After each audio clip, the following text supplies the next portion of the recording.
उज्जैन आए प्रदेश के उच्च शिक्षा मंत्री डॉक्टर मोहन यादव ने उज्जैन में साइंस टूरिज्म की संभावना बढ़ने और छोटे बड़े उद्योगों को भी बढ़ावा देने की बात कही है। उच्च शिक्षा मंत्री डॉक्टर मोहन यादव ने पत्रकार वार्ता कर पत्रकारों के समक्ष अपनी राय रखी। उच्च शिक्षा मंत्री डॉक्टर मोहन यादव ने बृहस्पति भवन में आयोजित प्रेस कॉन्फ्रेंस में कहा कि मध्य प्रदेश सरकार प्रदेश के विकास के लिए नित नए आयाम स्थापित कर रही है।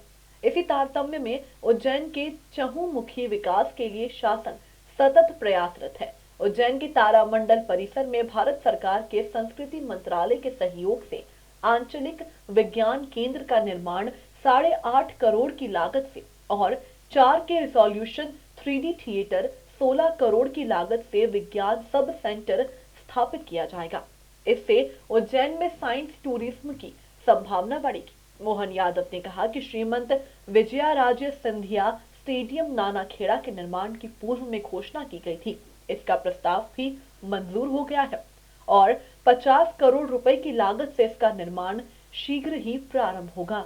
देखो, उज्जैन में मैं इस दृष्टि से जानता हूं कि हमारे यहाँ 1 करोड़ से ज़्यादा लोग बाहर के उज्जैन में आते हैं। उज्जैन की आबादी तो लगभग 5-6 लाख की है, लेकिन 1 करोड़ पर्यटक जब यहाँ आते तो अधिकांश अभी तक बाबा महाकाल के दर्शन करने आते थे, छिपरा में स्नान करने के लिए आते थे। लेकिन हमने कहा कि उज्जैन भी ये साइंस की दृष्टि से भी इसका बहुत महत्व है आदिकाल के समय से। तो साइंस टूरिज्म डेवलप किया जाए और साइंस के साथ साथ जो खगोलीय दृष्टि से और भौगोलिक दृष्टि से उज्जैन का महत्व है वो पुनर्स्थापित होना चाहिए। तो साइंस टेक्नोलॉजी विभाग को मिला करके हमने यहाँ सर्वाधिक शुद्ध समय की गणना 300 साल पहले तक उज्जैन से होती थी, जो आज ग्रीनविच से हो रही है। तो इस वापस महत्व को स्थापित करने के लिए, इस पर रिसर्च करने के लिए एक नई ऑब्जर्वेटरी की स्थापना डोंगला में कराई साइंस टेक्नोलॉजी विभाग के माध्यम से, और उच्च शिक्षा विभाग में उसमें मदद कर रहा है।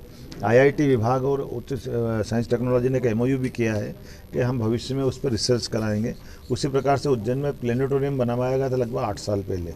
उसी जगह पर अब नया 3D स्टूडियो और साइंस का सब सेंटर खोलने का भी सरकार का निर्णय रहा है और उस पर MOU हो चुका है। ब्यूरो रिपोर्ट, स्काई प्रदेश, उज्जैन।